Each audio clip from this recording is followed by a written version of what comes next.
Hey everybody, my name is Primrose and I moved to the UK in 2017 from Rome, Italy, and that is 4 years after we got married. So why the long wait, you may ask? Well, my first visa application was rejected and we made an appeal and waited, only to be given a list of the documents that needed to be translated from Italian into English.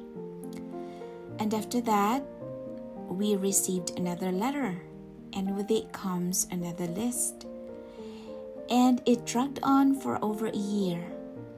And that's when we decided to drop it all together and start a new application, but this time with the help of an immigration lawyer. And that way we lost more than £1,000 with my first spouse visa application. I am a Filipina and my husband Phil is British. I work as a carer, and before the pandemic, life in the UK for us was good. I mean, we were deprived of living a life together during our first few years of marriage, and finally being together in our tiny home was good. It did not take long for me to find a job close by.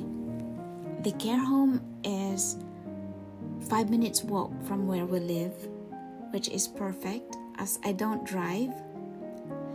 So in 2024, is life in the UK still for us? Well, let's talk about quality of life.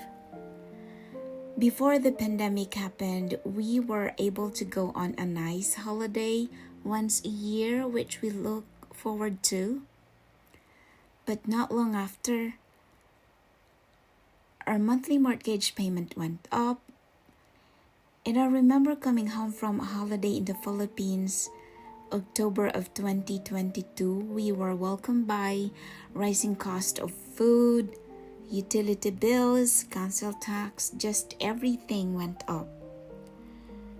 Christmas of that same year, our utility bills was £400, which was crazy. It's triple the amount of what we used to pay. So Christmas the following year, we decided not to put up Christmas lights around the house. And for us Filipinos, we celebrate Christmas in a big way. It is a family occasion. And during this time of year, I just basically spend more time at work because it is the busiest time of year, and my husband spent Christmas with his parents as I did not want him to be alone at home. And we did a lot of adjustments. We switch heating on only when we shower as cost of living keeps coming up, but no serious talk about bumping up the national wage. And even now, there is a huge gap between cost of living and national wage. And I have been trying to pick up extra shifts at work to bump up our income just to help us stay afloat, but income tax is weighing down this effort. And secondly, let's talk about healthcare. So for the last 3 months, I've been suffering with a knee injury, and at one point, it becomes frustrating.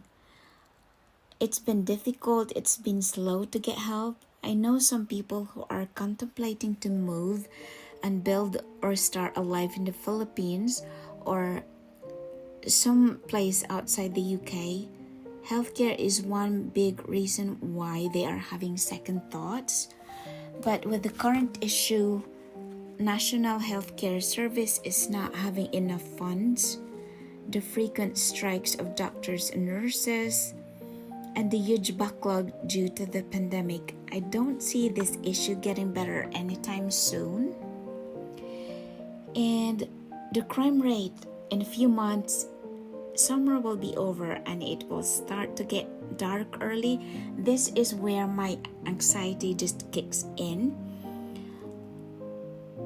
My husband works in the neighboring town. And this knifing epidemic and the antisocial behavior, it's just getting out of hand.